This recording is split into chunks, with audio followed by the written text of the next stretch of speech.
So Nina got out of there. Nina escaped Russia before the the Iron Fist really fell. What is your impression of what the occult community was like during the Soviet era In Russia. in Russia? Well, it was doing pretty well for a while, for the first few years, but I think it was in 1924, the the repressions against all esoteric communities like Freemason, Martinists, Rosicrucians of all kinds started. Many leaders were arrested, including Grigory Merbis, and they were sent to Siberia or somewhere to the Ural Mountains. And Merbis died somewhere there in exile in 1930 or 1934. And the rest of occultists, if they existed, they went into deep underground. Hmm. Greetings, my friends. I hope you're all doing well. Now, I've got to tell you, I'm excited to share the following interview. I'm excited because it concerns three of my favorite subjects: history, literature, and the esoteric. The topic that we are about to discuss exists at the intersection between all three of those things. My guest, his name is Yury Pankratov. He's a computer scientist that's new to the publishing front, but I strongly suspect that he'll someday be a leading voice in the sphere. In the interview, Yury and I discuss his upcoming translation of a Russian woman who kept the spark, or the golden thread if you prefer, alive during the terrible times at the start of the Russian Communist Revolution. She risked her health, wealth, and well being to keep these ideas alive. It's a remarkable story. Her story is almost as remarkable as the contents of her book, or I would say equally remarkable in my humble opinion. Now, the book that we're going to be talking about is titled The Solar Way, a guide to Hermeticism using the Tarot Major Arcana. It's being published by Aeon Books, and it will be available for purchase on March 25th, 2025. I'm excited. I got a digital copy for review before talking to Yury, but I'm excited to get my hands on the print copy. It looks like it's going to be a beautiful book with great content and a great way to honor a woman who risks so much to keep wisdom and fascinating ideas alive for us today. And so, with no further ado, here is my interview with Yury Pankratov about his upcoming translation of the book The Solar Way. Thank you, my friends. I hope you're all doing well. Yury, thank you very much, man. I've been looking forward to this conversation for quite a while. How's it going? Hey, Jeff, it's a pleasure to be on. Thank you, man. So today we're going to be talking about the new book that you've translated by Nina. The name eludes me. Rudnikova, Nina Rudnikova. Rudnikova. Nina Rudnikova. So it's called The Solar Way. It'll be coming out in March. Very exciting book. I got a chance to read the PDF. I love it. But this is your first published book on this subject, and so I thought it would be great if we could start with you telling us a little bit about your background, both your general life background and how you got into esotericism. Not just my first published book on this subject, it's my very first published book at all. Right. So, as for myself, well, I was born in 1985 in Russia in a very ordinary family. My father served in the local police, and my mother was and still is a teacher of English. They never had any real interest in the occult or in religion, but they loved reading books, and we had a small library at home. I think the pivotal moment in my life came when they bought a copy of Helena Blavatsky, The Secret Doctrine. I read the book and I was fascinated by it, by the world it portrayed, full of magic and spirits. And it all happened in the real world, not as in fantasy books, which I also loved reading a lot. Hmm. So that started my journey into esotericism. I think I also read some weekend blogs in the 1990s, which were abundant. But that was it. I never really studied it seriously. Not until about 2008, 2009, when the global financial crash happened. And I was unsatisfied with the explanation provided by conventional economists and experts. So I started looking for alternative explanations. And that's how I found the peak oil blogosphere. And there, among other authors, I encountered the works of one John Michael Greer. And through him, I found my way into the esoteric world. Mm. Very interesting. I'm sure Greer would love to know that he's had that influence.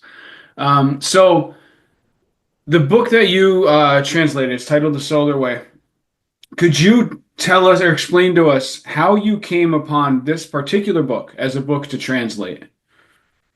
Well, in 2015, I immigrated to the United States from Russia, and I started studying magic more seriously. My first book on magic was Modern Magic by Donald Michael Craig. And for a while, I was a solo practitioner very much. I studied through books exclusively, but eventually I came to the conclusion it's time to make friends and make contacts with like-minded people. And the first organization I came by was the Institute for Hermetic Studies. I sent a message offering my volunteer services, and I got a reply from the director of studies, Mark Stavish. And he offered me to translate some of his monographs into English, which I happily did. Mm. And Uh, oh, go ahead, go ahead. During one of our conversations, I expressed my desire to become a writer. And I asked him for topics or themes that the modern occult society might be interested in. And so, among others, he mentioned the name Nina Rudnikova. And I was, who? I didn't know about her. I never heard about her at all. I started searching on the internet, and again, I didn't find much. There were short notes that Nina Rudnikova was a Russian occultist of the early 20th century, an occultist and theosophist. That's about it. I had to perform a real investigation to find more about her biography and her books, because really there was nothing on the surface. There's no biography, at least not complete biography, no photos, and her works were hard to find. They were either in private collections or you had to buy her works from online auctions. Mm. So that's how I found her work. Very interesting, and I think it's very fortuitous that the first place you found was the Institute for Hermetic Studies, because it's got so many great people, and I'm really glad that I got to meet you through IHS. It's a great organization with great people. It certainly has a large footprint on the internet. Yeah. So, all right. So we got the Solar Way.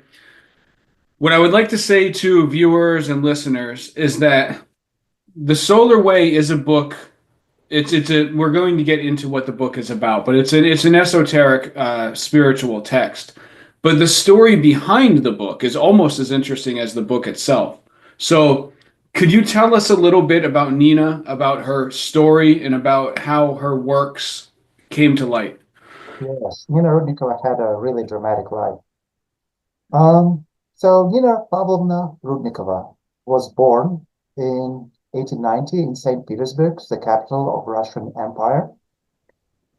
We know almost nothing about her childhood, other than she was probably from a relatively wealthy family because she attended and graduated from the Bestujev courses, the first institution for female higher learning in Russia.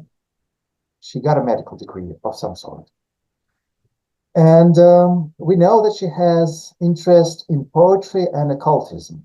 She was part of the Guild of Poets, and she knew and published with famous figures like Anna Akhmatova, Osip Mandelstam. And that's what we know about her interest in poetry, basically. I have some of her poems. I have even translated them, but I'm a little queasy about publishing my translation of poetry. Mm. Mm, Understandably. Understandably. As for her interest in occultism, we have to mention the name of her mentor, Grigory Antonovich Mervis, a Russian nobleman from Riga, which is now Latvia, but back then it was a province of the Russian Empire. He was a mathematics professor most of his life, until 1910, when he met an envoy of the French Martinist order, and that made him switch his career to being a full-time occultist. Mm. In just a few months, he received the degree of unknown superior. I'm not even going to try to say it in French. But basically, it's the highest degree in the French Martinist order. And he developed his ideas of his own. And in 1912, he gave a public lecture, a series of public lectures titled A Concise Course in the Encyclopedia of the Occultism, which was something very unusual for Russia at the time, because it was a very religious and conservative country, and public teachings on occultism were rare. They were mostly confined to secret societies. Mm. So Nina Rudnikova attended these lectures and became Möbis's one of his closest students, and he entrusted her the inner teachings, including the study of the minor arcana of the tarot, which we'll talk about later. She also met her future husband there, Gavril Jalachich, and by 2015 they had their first child together, Nadezhda, and they started publishing esoteric poetry. One of the most prominent poems is titled Lucifer and the Antichrist. Quite a company. Yeah. But no, Lucifer in the poem is a good guy. Interesting. Well, what to say about it? It is interesting. Basically, it's a way for them to express esoteric secrets in the veiled form of poetry. Which has been done so many times through history, right? I mean, right. Go ahead. No. So things were going pretty well for her at the time. And then the revolution. Then the revolution happened. And that's when her story gets really dramatic. Could you just tell a little bit about what happens there? So it became really dramatic for the whole of Russia, but for her it was especially dramatic because her husband was a soldier, an officer even of the White Army that fought the communists, but they lost, and so they had to retreat and flee to Estonia. Her escape was particularly daring and dramatic. Her husband rode into their estate on horseback. She had to jump on the back of the horse and ride with him, leaving behind everything they had, all their manuscripts, and even had to leave their children behind. They were entrusted to the care of their neighbor. And it was only after some time that they were united in Tallinn, Estonia. Yeah, it's amazing. You know, we've spoken in the past about the Golden Thread by Jocelyn Godwin, and this whole story just always. While I was reading your book, it really made me think of the Golden Thread, just this thread of esoteric thinking that has been kept alive throughout history, and Nina was so important to that. So, I found her and her story very inspiring, and I still do. But so, could you explain a little bit the solar way? Like, what is it about essentially? Well, the solar way is a system of initiation that uses the major tarot arcana as guide stones for the initiate. These arcana they correspond to universal laws or principles that govern the universe. By studying and contemplating these principles, the initiate acquires a framework or a map for understanding their reality, which they can use for their further spiritual development. That's the short version. And it's very much more theoretical rather than practical hands-on methods. Yes, it focuses on the theory because the most important thing in the beginning is to have a correct worldview. Once you have the correct worldview, everything else falls in place almost by itself. So yes, it is very theory heavy. You will find some exercises there. Mostly they're concerned with development of will. and the training of the mind. There are some practical methods there, like, for example, do you know what an involt is?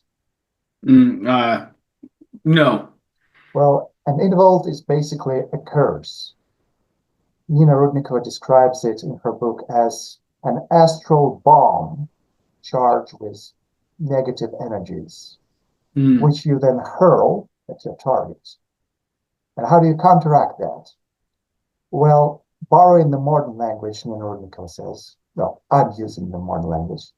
So she says you need to raise your vibration by focusing on higher ideals, such as the image of the teacher, Jesus, Buddha, Thoth, or anyone else.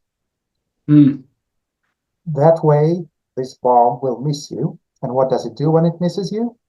Well, it will return to the center because it is most similar to him. mm. So there's some practical methods of self-defense there.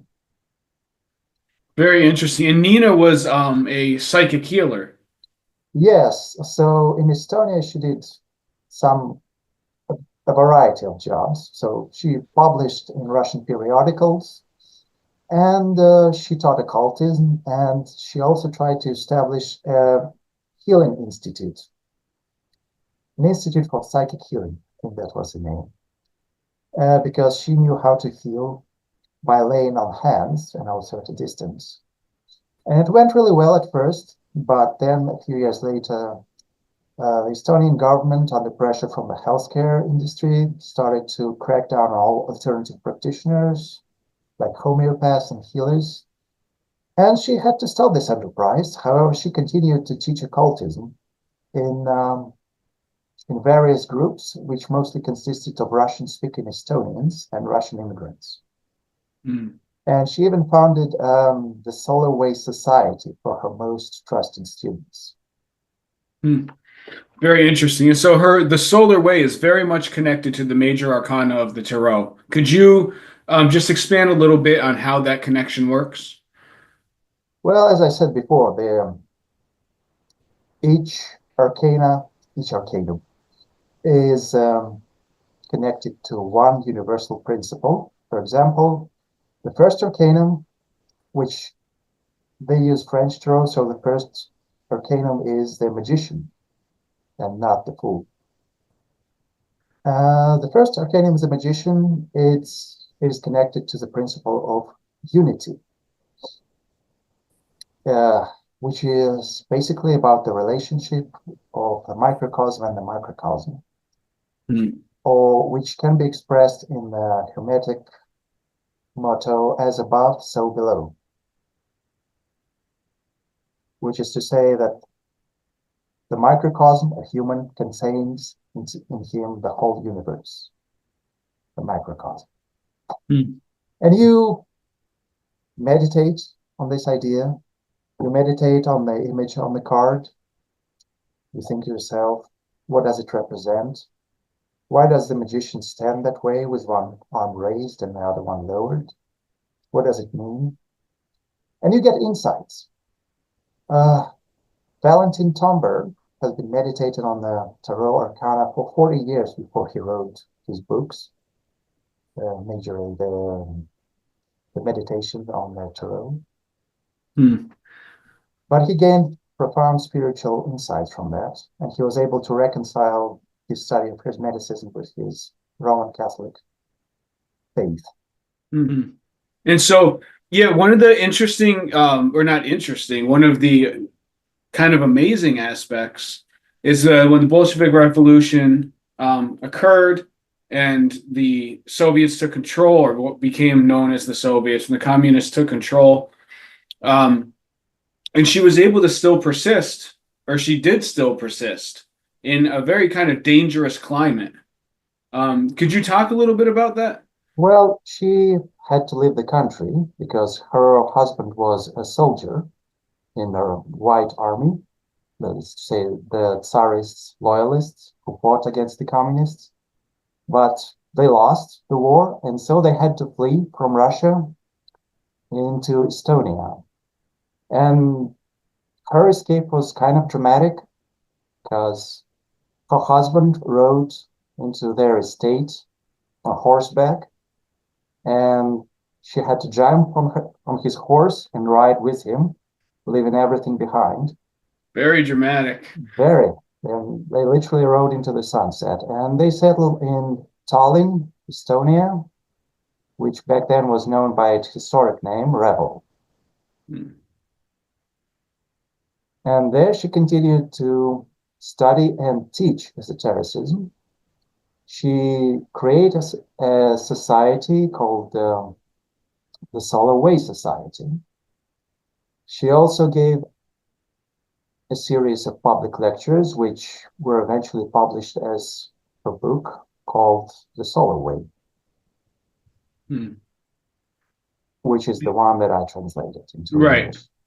Right. And I just want to say to all the listeners, I had the chance to read a PDF of it, and I absolutely love the book. I love the backstory of the book. I love Nina as a person. I respect her, but also just the content is really, really fascinating stuff. And so, could you please summarize what the basic thesis of the Solar Way is? Well, it's not that easy to summarize. It's a really big book, 300 Right. pages. But, well, okay, the basic story of the book is well known to any student of Western esotericism. It's the story of the fall of man and the subsequent regeneration. So the fall of man is basically, it says that humanity used to exist in this perfect, blissful state of ignorance and unity. You can call it the Garden of Eden. But then, for one reason or another, humanity has started to identify with the material manifestations of the spirits and gradually lost contact and even memory of the spiritual life. And they started to live in these material bodies, in this material world, which is very restricted. But luckily, there is a way to return to spiritual unity for those who wish it. And this is what she calls the path of liberation, or the solar way. She said there are two paths for a seeker of unity. Either you can follow an exoteric religion and focus on the ideal of the teacher, such as Jesus, Buddha, thoughts, or you can choose the esoteric path of inner development of skill, awareness, willpower, which can lead you to become like one of those teachers. Hmm.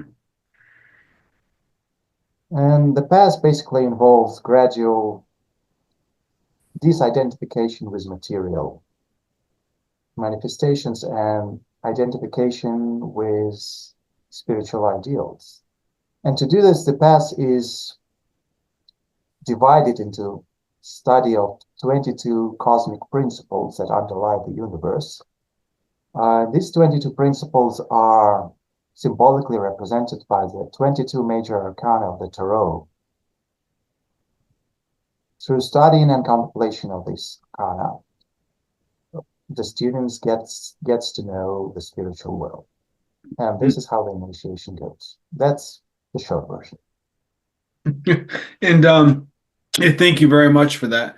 And so is the is her system contained entirely in the book? Like, can somebody with just the book follow her entire spiritual system from beginning to end, or does it need supplementary material around it?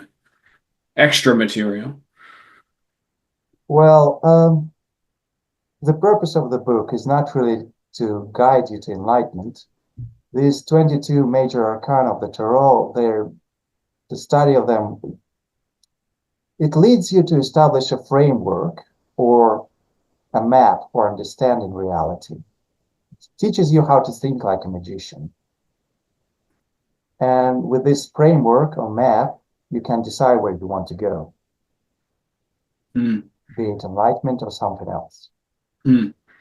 Very interesting. And how did you find, because you are already well versed in what could generically be called the Western esoteric tradition. How does her book, if it does, differ from the general Western esoteric lineage? Well, basically, it differs in two ways. Firstly, it's much more theory heavy. Modern books on Western esotericism are all about practice. Mm. I mean, my first book on magic was Modern Magic by Donald Craig. And it's Mm. a good book, but it's very much focused on practice and not on theory.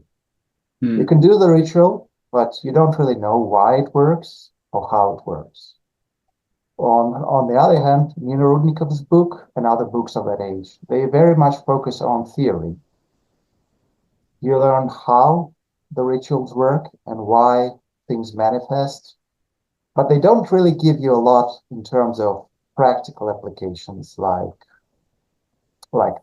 you won't find any rituals. The only exercises she mentions are concerned with development of will and the training of the mind. Mm. That's the first way it differs from the modern books. And the second way it differs is in its approach to ethics. Modern books rarely mention ethics at all, while her book and her articles talk a lot about ethics as it is inseparable from spiritual development and in fact crucial for it. Mm. And so, in the same line, like Meditations on the Tarot, I assume you have read that book. Yes, that's a profound book. Also, obviously, very concerned with ethics and morals. But what you mentioned earlier that there was some connection with Nina and the author of the Meditations of the Tarot. Could you just expand on that a little bit? Because he's kind of Well, a mysterious character. Valentin Tomberg. Hmm. He was also born in Russia. He also attended Nervous's lectures. Well, I think that was a little later in the 1920s. After that, he left Russia and settled somewhere in Europe, probably in Germany. And there he had a spiritual revelation, of which he never talked to about anyone. But basically, he converted to Roman Catholicism after that. But he was able to reconcile his faith, his religion, with the study of Hermeticism. Hmm. Um, so he was heavily influenced by Nina's mentor, Grigory Mabis, and it's possible that he knew Nina personally. He definitely knew of her because he mentioned her by name. I Hmm. think what he said, what there are very important people like Nina Rudnikova and Vladimir Shmakov, but nobody remembers them now. Hmm. And that was written in the 1960s. Oh, and that's where Mark. That's That probably where Mark found it, the reference to okay. Rudnikova. Yes. Very interesting. So, The Solar Way, was this her only book, or did she write other books? She wrote short essays which were published in a Russian emigre journal for occultists, which was called Occultism and Yoga. Hmm. It was published from 1930s till 1990s Wow. by Dr. Alexander Aseev, who was another Russian immigrant. And I have one of those here. They look like this. Oh, cool. And not very many copies of them survived, but luckily the Moscow library it has a digital archive with many of the copies surviving. So basically, Nina published very often in this journal, and you can find many of her articles there. I will be publishing them on my Substack, which is called Russian Esotericism. Hmm. Well, my translations, of course, not the Right, right. original.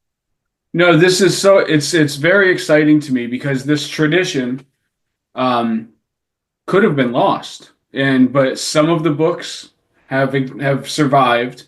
and now you're kind of resurrecting it for all of us. And I really find that fascinating. And I am personally like really excited for the future of your work. And so through researching this about Nina and about the solar way, do you have any ideas on where your future research is going to go, where your future books will go?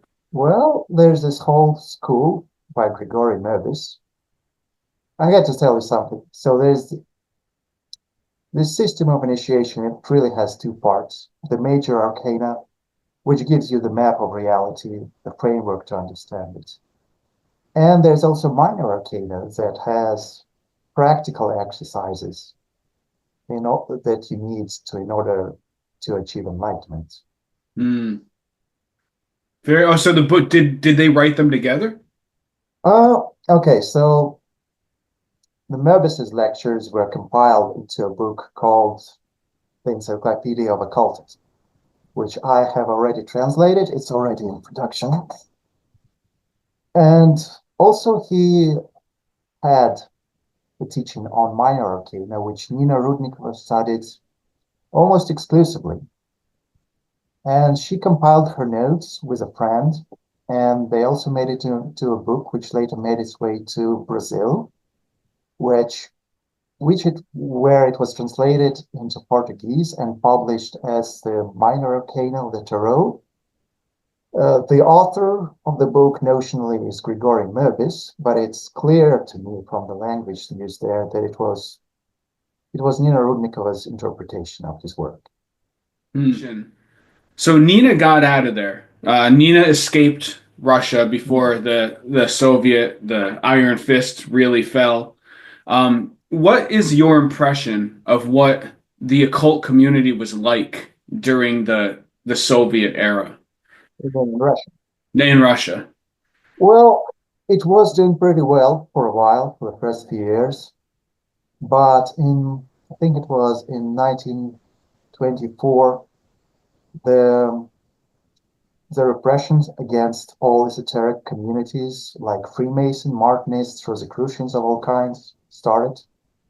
Many leaders were arrested, including Grigory Merbis, and they were sent to Siberia or somewhere to the Ural Mountains. And Merbis died somewhere there in exile in 1930 or 1934. And the rest of occultists, if they existed, they went into deep underground. Hmm. They were very secretive about it. Hmm. Now, Russia does have a tradition of Christian mysticism, but it's purely religious.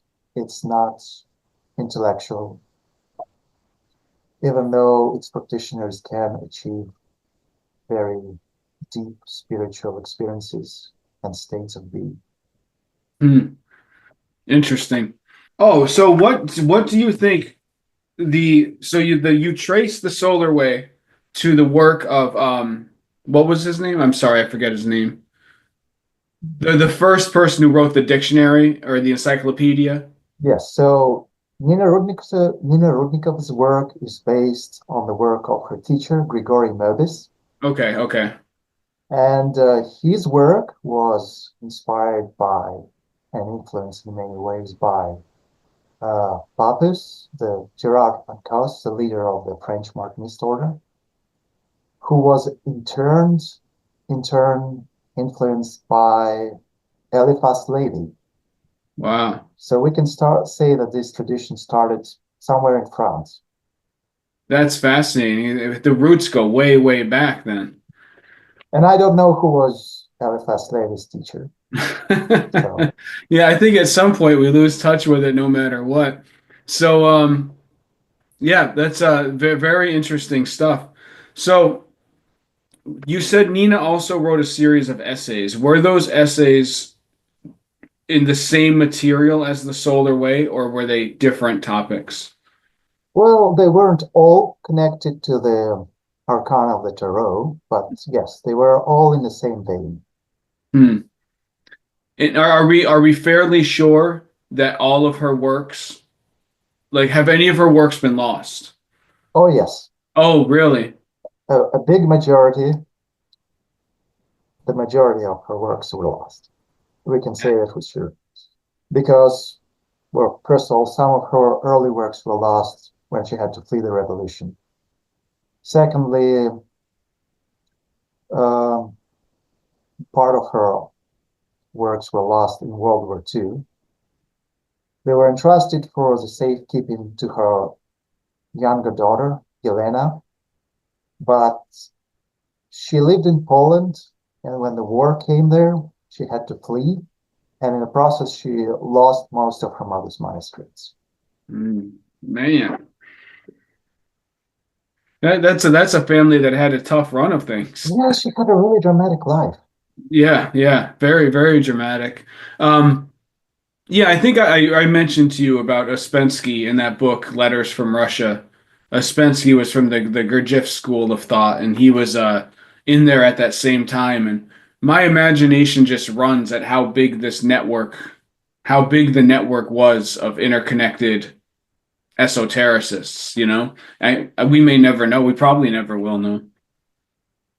Probably not. It's frustrating when history is lost like that, you know? It's because it's important stuff in their people's lives, and it's just really, really unfortunate. But yeah, and so it kind of makes me think about Mark's library, about Mark the library Yes, that yeah, the because project to preserve the esoteric knowledge for future generations. That's why it's so important. right. Yeah, this really brings it home because I think it's easy to think, oh, how could this stuff be lost? But we do have whole lineages that have been disappeared. Yeah, do you know that the whole Theosophical Society library burned down in the California fires? Yes, I did hear that. Yeah, so it can be lost very quickly. It's very, very tragic. And yeah, it's like that golden thread is kept alive, which is really cool because you're helping keep it alive with this book. Like now we're gonna have a book that now we can share in the English speaking world. Yes, it would definitely keep the tradition alive, or at least help. Right. Um, and so were there any other characters from that any other people from that like cluster that you may talk about, you may read write about in the future, other than the one you mentioned, the Lesser Arcana? Yes, I'll definitely talk about that. Other than that, I really don't know. I mean, the envoy of the French Martinist order, Czeslaw Chinsky, such an interesting character. So he was a well-known hypnotist, and he was a first-rate scoundrel. He made money wherever he could. He really deserved a story of his own, although I don't know if I'll find enough material to publish. But that's like Well, speaking of magicians that were close to the Russian court, uh, Papus, Gerard Toss, he visited the Russian Tsar on many occasions and even performed a ritual to summon the spirits of his father, the Tsar's father. wow. Who Mhm. was the Tsar at that time? Nicholas II, the Oh, last okay. Tsar of Russia. Okay. And the spirit of his father, according to rumors, told him that he and all his family will die and the Russian Empire will end, which the Tsar wasn't really happy to hear about. And so Papus never visited him again, as far as I know. Wow. And yeah, there's one other thing I wanted to touch on that I forgot to ask about was the so Nina was also a psychic healer and she worked with a doctor, correct? Like a medical doctor. Yes, in Estonia, she even tried to establish an institute for psychic healing. And she had some success at first, but then the government started to crack down on all alternative healing modalities, healers, homeopaths, you name it. Hmm. It's very, very similar to how it is now, really. Right. I'm really stricken by how similar her time is to ours. Really. So she lived in okay, the first decade even of the 20th century was a time of great technological and societal progress. But then came the civil war in Russia, the revolution, and then the Second World War. So she saw how the world went from abundance, peace, and progress into war and dissolution. And I feel that we're seeing that right now with all Very the wars interesting. going on. Right, right. Yeah, and we did, and yeah, we it was a era. I mean, it still is an era of technological expansion. That's really interesting, man. I hadn't They, really they thought call about it the that. Belle Epoque, the beautiful era in the 20th century. So we, in the early 21st century, had something like that. Hmm. A decade or so of relative peace, and then who knows? Right. Yeah, man, that's really, really interesting. Um, and also, like I've thought as a possibility as a response to the kind of the madness that we've been experiencing over the last couple of decades. I've been thinking that like kind of old school religious attitudes might come back, like very conservative religious attitudes might come back. It's just something I foresee as a possibility. Well, it's already happening in Russia, I can tell you that much. Right, right. The Orthodox movement has become, and it makes me think about what's going to happen to esoteric literature, and like it's possible that it may become socially dangerous to discuss these things, just like in Nina's time. It might be, yes. And it's going to become probably much more local. Hmm. Right, like as Mark discussed. All right. Right. Yeah, man, interesting If times. you But want to safekeep, if you want to safekeep any books for the future, you'd better get physical copies because right, the digital copies may be gone at any moment. right. That's a great point. And that's why I've been like I shared that that copy I found of that theosophical book from Russia. I don't really need that book, but I wanted to make sure I had it so that it's safe. Like I'm trying to do my own little part to kind of safeguard these books. You know, I don't have infinite money, so I can only do so much, but I'm trying to do what I can to buy physical books and have them in my house, um, for the same reasons that you're saying. So do I. And the other thing with the digital media too is it can be edited. Like it could be changed and censored and changed in inaccurate ways, you know? That's true. Yeah, if the censorship got that bad, who knows what kind of algorithms are in the future where they could start applying that kind of technology. But but anyway, so Yuri, I so appreciate this conversation. I'm so excited to see your book. And when does your book go for sale? It comes out in March this year. It will be available March. through Amazon and other usual distributors. Okay, and all of the links will be provided for everybody to purchase it. But I can't wait, man. I love reading the PDF, but I want to hold the physical copy in my hands. And they did a great job editing it, and they made a beautiful cover for it. I think it's a real work of art. I agree. I agree. Yeah, man. And so, do you have any plans to do any speaking engagements on the book? Anything of that sort? I haven't made any concrete plans yet, but Okay. it's probably a good idea. Yeah, well, I will be attending. Luckily, I don't live that far from you, so I will be able, if you do anything local around your area, I will be able to go visit. But yeah, man, I wish you the best of luck. I hope the book is a huge success, and I can't wait to have a physical copy. And thank you so much for the time, and thank you so much for the work. Thank you for having me on. Yes, sir. And I will talk to you again soon.